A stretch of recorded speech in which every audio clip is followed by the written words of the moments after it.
Hello everyone, welcome to another Table Talk How to Play. Today I'll be teaching how to play Push. It was published by Ravensburger, and it's 2 to 6 players, ages 8 and up. And let's get to the table and see how to play. Now before I get into the teach, I will explain that there are a variety of cards involved. There are numbers 1 through 6 in a variety of 5 different colors: yellow, green, blue, purple, and red. And there are 2 other types of cards. There is this one, which allows you or forces you to roll the dice, and there's this one that changes the direction of selecting which thing you're going to take. Now let's get into, how to play. So on your turn, you're basically going to have 2 options. You're going to either push your luck by drawing cards off of the deck, or you're going to be banking cards for points, because the ultimate goal is to have the most points. And the end of the game is when this deck runs out. So, as a first turn, no one's going to bank because they don't have any points in front of them. So, I will explain a push your luck turn to start off.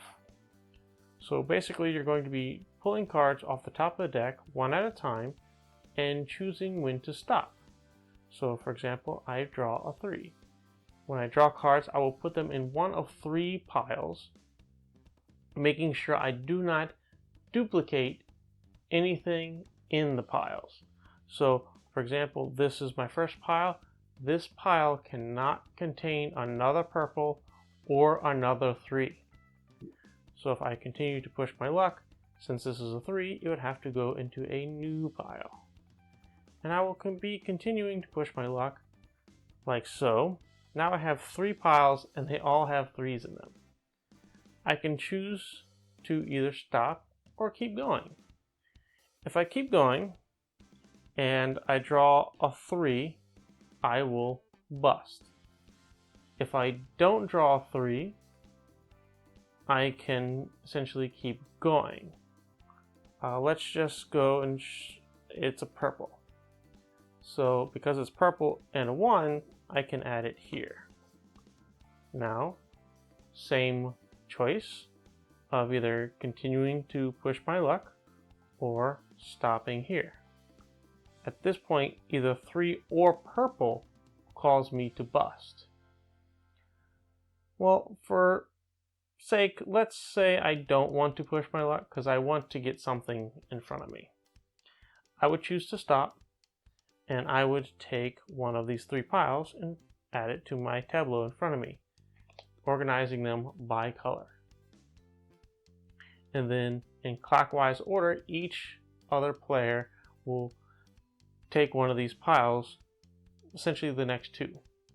So let's say the player to my left takes this one, and the player across from me takes this one, because, well, they don't really have an option because they're both the same. If they had other choices, then they would have that. So in the case of this card, if I happen to draw one of these, this is where the change in selection would come into play. In which case, instead of the player to my left getting to choose first, the player to my right would choose first, and then the player across from me. If I draw a second one of these, essentially they would cancel each other out, and it would go back to the original pecking order. And if I drew one of these and added it to any pile, the person who took the pile with this card would have to roll the dice. What does rolling the dice do? Rolling the dice, well, it's very simple. Whatever color they roll, they lose. So let's say this person happened to take a 3 and the dice. They would roll the dice, and if they roll the yellow, they would lose nothing. But if they rolled the purple, they would lose the 3. There is one side that is a black star. If you roll that one, essentially no matter what colors you have in front of you, you will lose nothing.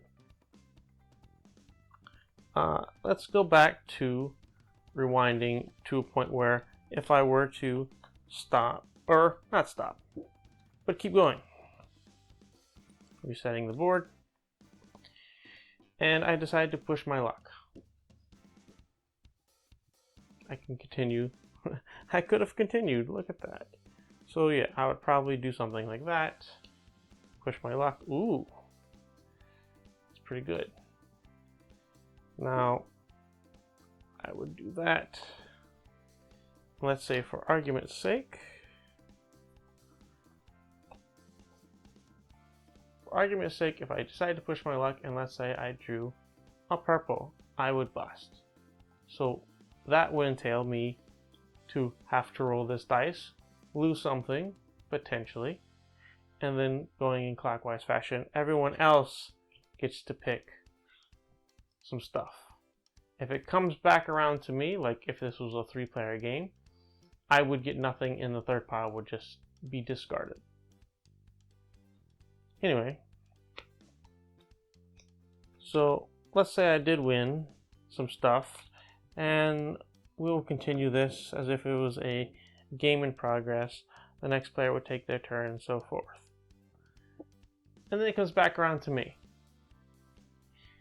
As I mentioned, I can push my luck by drawing cards off the top of the deck, or my alternative choice would be to bank cards. So by banking cards, I would essentially pick one color I have in front of me, all of the cards in front of me of that color. So say it looks more like this. I would say, oh, green has a lot of points, and I don't want to lose them to a forced dice roll because I get stuck with one. I can choose to bank it by essentially flipping it over and turning it into a score pile. And as the game continues, I can continue to score or bank things to make sure I don't lose them in a future turn. And as I mentioned, until this deck, or once this deck runs out, then the game will end. Anything that wasn't banked on that last turn will be able to be banked, and then everyone will then take their score pile and total up the total value of their cards. So, example, this would be, let's see, 10, 12, this would be 22 points if the game ended right now. Not a huge score, but we're not playing a full thing. Just teaching. Anyway, that's essentially how you play push. There is a variant, in which case, if you rolled the black star dice, then it would essentially be, I believe you lose everything. Yeah, you lose everything that hasn't been banked, not just one color or no colors in base game. Anyway, that's been Push. Please like, subscribe, comment down below. Tell us what you think. Would this seem like a fun game for you? Let us know in the comments below. Until next time, thanks for watching, and we'll see you in the next one. Bye bye.